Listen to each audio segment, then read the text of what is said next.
Hello my lovely students, welcome to Ganit Vigyan. मैं हूं शालिनी। आज की वीडियो में हम प्रैक्टिस करने वाले हैं एक्सरसाइज 6A के question number 8 and 9। Let's start our video. Question number 8, for each of the following pairs of sets identify the disjoint and overlapping sets. अब आपको यहाँ पे दो सेट्स गिवन है, मतलब पेयर गिवन है। आपने बताना है कि ये डिसजॉइंट सेट्स हैं या ओवरलैपिंग है। एक बार इनके कंसेप्ट्स को रिकॉल कर लेते हैं। डिसजॉइंट सेट वो होगा जिसमें दोनों सेट में कोई भी कॉमन एलिमेंट नहीं होगा। इसके अलग एलिमेंट्स होंगे, इसके एलिमेंट्स अलग होंगे, इनमें कोई कॉमन एलिमेंट नहीं होगा, तो वो होगा डिसजॉइंट सेट। सेकंड है ओवरलैपिंग सेट्स। ऐसे सेट्स जिनमें कम से कम एक एलिमेंट कॉमन हो, उनको हम बोलते हैं ओवरलैपिंग। एक से ज़्यादा भी हो सकते हैं, मतलब ओवरलैपिंग होने के लिए एक एलिमेंट कॉमन होना ज़रूरी है। So let's see. सबसे पहले है a equals to x such that x is a prime number, x less than 8। तो a सेट फॉर्म करते हैं। इन्होंने बोला है कि प्राइम नंबर है और उसकी वैल्यू 8 से छोटी है, तो 8 से छोटे prime numbers 2, 3, 5 and 7। Now set b, x is an even natural number and x less than 8. 8 से छोटे even natural numbers. So 8 से छोटे even numbers कौन कौन से होंगे? 2, 4, 6। अब इनमें देखिए कोई एलिमेंट कॉमन है, तो यस हमें फर्स्ट एलिमेंट ही कॉमन मिल गया। एक एलिमेंट कॉमन आपको मिल जाए तो आपने और नहीं देखने हैं। We will say this is overlapping sets.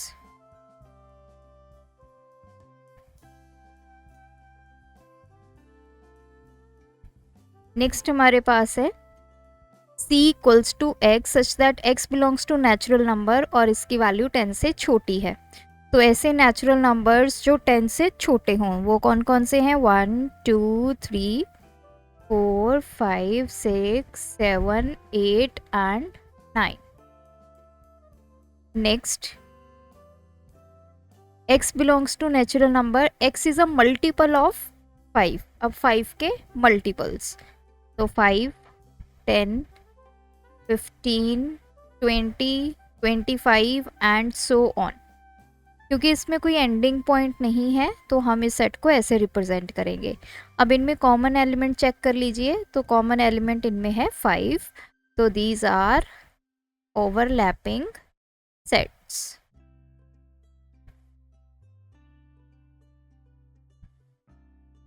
Third part है e equals to x such that x is equals to 4n and n belongs to natural number।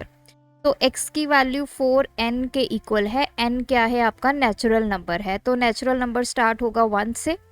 तो सबसे पहले 4 की वैल्यू n की वैल्यू हम पुट करेंगे 1, तो x की वैल्यू कितनी आ जाएगी? 4 इंटू 1 4।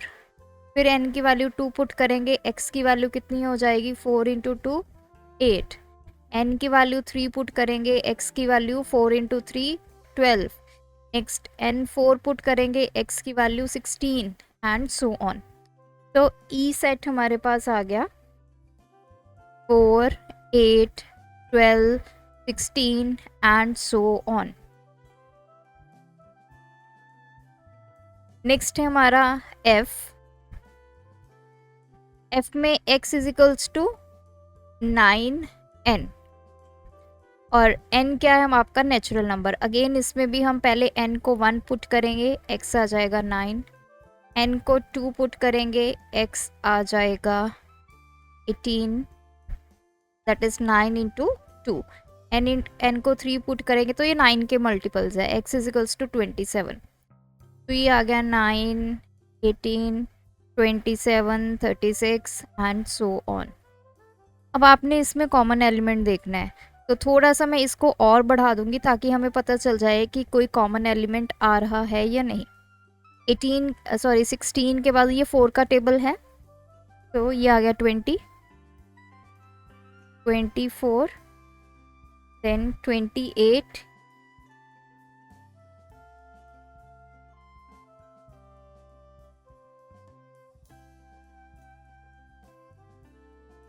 तो देखिए मैंने इसको 10 तक लिख लिया। अब इसमें एक एलिमेंट आया 36 और ये एलिमेंट 36 इसमें भी प्रेजेंट है। तो देखिए अगर आपको यहाँ पे नहीं पता चल रहा तो सीधी सी बात है, इधर है 9, इधर है 4, इसको कर दीजिए 9 से मल्टीप्लाई, इसको कर दीजिए 4 से, तो कॉमन एलिमेंट क्या आ गया दोनों में, 36 आ गया। तो एक एलिमेंट हमें कॉमन मिल गया, सो ये again overlapping sets. Fourth point में सबसे पहले g लिखेंगे, x is equals to 8n, तो x की वैल्यू 8n के इक्वल है। अब n देखते हैं, n इज लेस देन 7, इसने बोला है n की वैल्यू 7 से छोटी है, तो पहले n की वैल्यू 1 पुट करेंगे,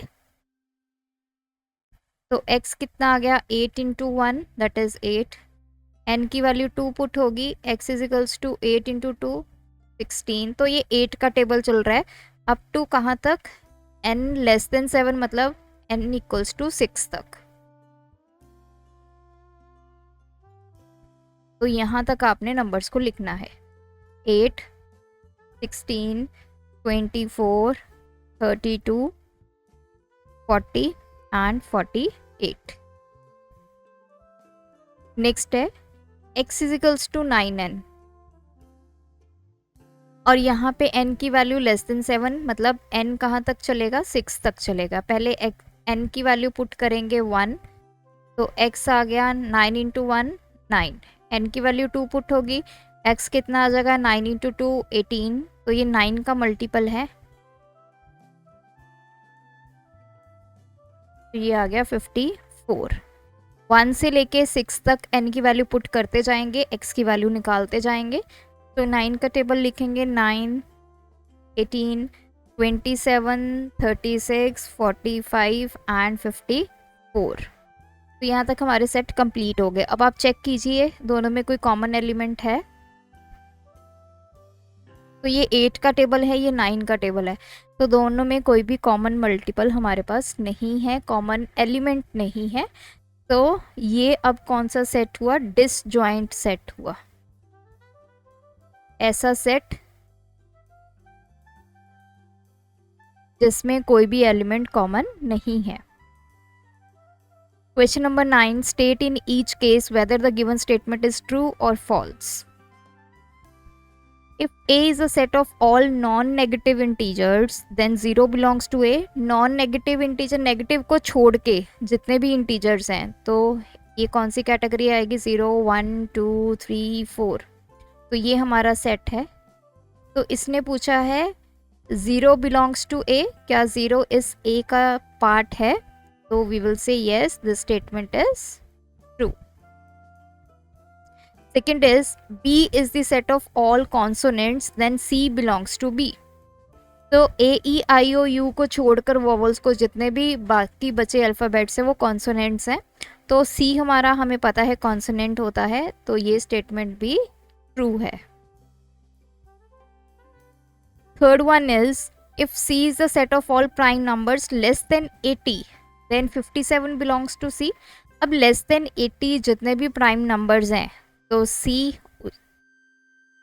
सेट बनाएगा। अब देखिए जो 57 है ये itself is not a prime number, ये किस पे डिविजिबल है, ये 3 पे डिविजिबल है, तो 57 जो है C का पार्ट नहीं होगा। क्लियरली हमें यहीं से पता चल रहा है, आपको प्राइम नंबर्स लिखने की भी ज़रूरत नहीं है। 57 चेक कीजिए 3 पे डिविजिबल है, तो ये प्राइम नंबर नहीं है, सो ये स्टेटमेंट आपकी फॉल्स आ गई। Fourth is x such that x belongs to whole number, x plus 5 is equals to 5। तो कहते हैं कि इसका जब आप सेट बनाओगे तो ये सिंगलटन सेट बनेगा, मतलब सिंगल एलिमेंट आएगा। तो देख लेते हैं x की वैल्यू क्या आ गई, 5 माइनस 5 दैट इज 0, तो 0 हमारा होल नंबर होता है, यस, मतलब ये जो सेट है उसमें एक ही एलिमेंट है 0, और यही इसने बोला है कि ये सिंगलटन सेट है, तो ये हमारी स्टेटमेंट क्या हुई, ट्रू। फिफ्थ पार्ट है d such that d is equals to x such that x belongs to whole number, और x की वैल्यू 4 से छोटी है, तो इसने बोला है n ऑफ d अगर आप कार्डिनल नंबर फाइंड करोगे वो 4 आएगा। तो पहले हमें सेट बनाना होगा, तभी हम कार्डिनल नंबर फाइंड करेंगे। x लेस देन 4 है और x क्या है, हमारे होल नंबर स्टार्ट हो जाते हैं 0 से। 0 1 2 3, 4 को नहीं लेंगे क्योंकि लेस देन है, इक्वालिटी नहीं है। अब n ऑफ d कैलकुलेट करो, जितने डिस्टिंक्ट एलिमेंट्स हैं उनको काउंट कीजिए, 1 2 3 4, तो ये आ गया 4। तो this statement is true. Sixth part है ABC 1 2 3 is not a set. क्या ये सेट नहीं है? ये स्टेटमेंट फॉल्स है, ये सेट है। अब सेट में देखिए एलिमेंट्स कुछ भी हो सकते हैं, ABC की फॉर्म में हो सकते हैं, 1 2 3 की फॉर्म में हो सकते हैं, इनका कॉम्बिनेशन हो सकता है। तो ज़रूरी नहीं है कि हमेशा हमें अल्फ़ाबेटिकली ही सेट मिले या हमेशा हमें न्यूमरल सेट मिले। तो इनका कॉम्बिनेशन ये सेट है। क्यों सेट है? एलिमेंट्स तो कुछ भी हो सकते हैं। इसको लिखने का वे जो है, पहले तो ब्रैकेट्स, और ये जो एलिमेंट्स है these are separated by comma, so this is a set. 1 2 3 1 2 3 1 2 3 is an infinite set. This statement is false. ये इनफाइनाइट नहीं है। बेसिकली ये सेट क्या है, 1 2 3 ही है, इसी को बार बार लिखे जा रहे हैं। इनफाइनाइट सेट वो होता है जिसमें हमें बाउंड्री वैल्यू नहीं गिवन होती और वो एलिमेंट्स जो हैं वो डिस्टिंक्ट आगे आगे चलते रहते हैं। अब जैसे set of all natural numbers, तो वो 1 से शुरू हो जाएगा, 1 2 3 4 5 6 7 8, और वो चलता रहेगा। ऐसा तो नहीं है कि 1 से 10 तक लिखा फिर 1 से 10 तक लिखा, नो। तो जो इनफाइनाइट सेट होता है उसमें जितने भी एलिमेंट्स होते हैं वो अलग अलग होते हैं, लेकिन इस सेट में हमें सेम वही एलिमेंट्स रिपीट करके लिखे गए हैं। तो ये क्या है, ये फाइनाइट सेट है और इसमें 3 ही एलिमेंट्स हैं। नेक्स्ट है 0 बिलोंग्स टू 5। क्या 0 नल सेट को बिलोंग करता है? फॉल्स। अगर किसी सेट में 0 वैल्यू है तो उसका n ऑफ a कितना आ गया, वो तो 1 ना हो गया, ये तो सिंगलटन सेट बन गया, ये नल थोड़ी ना है। इसमें एक वैल्यू है, एक एलिमेंट पड़ा है जिसकी वैल्यू कितनी है, 0 है। So here is 1 element. Null set वो होता है जिसमें कोई भी एलिमेंट नहीं होता। सो जनरली स्टूडेंट्स ऐसी चीज़ों में गलती करते हैं, 0 डज नॉट बिलोंग्स टू 5। अगर 0 आ गया, 0 एक एलिमेंट है लेकिन नल सेट में कोई भी एलिमेंट नहीं होता। And the last part is 3 5 belongs to. अब देखने को तो ये लग रहा है कि 3 और 5 इसमें भी है इसमें भी है, तो ये स्टेटमेंट ट्रू होगी, बट बेसिकली ये फॉल्स है। जब भी हम बिलोंग्स टू यूज करते हैं हम एक एलिमेंट की बात करते हैं। वी विल से 3 बिलोंग्स टू 1 3 5 7 एंड 9। अगर ये होता तो we will say this statement is true. लेकिन ये सेट है, ये जो लिखा है 3 5, दिस इज अ सेट। ये मैंने अकेला 3 लिखा है, this is element, single element. जब हम बिलोंग्स टू की बात करते हैं, बिलोंग्स टू सिंबल हम तब यूज़ करते हैं जब हमें ये बताना हो कि किसी भी एक सेट में ये एलिमेंट है या नहीं है, क्या ये एलिमेंट उस सेट को बिलोंग करता है, तब हम बिलोंग्स टू यूज़ करते हैं।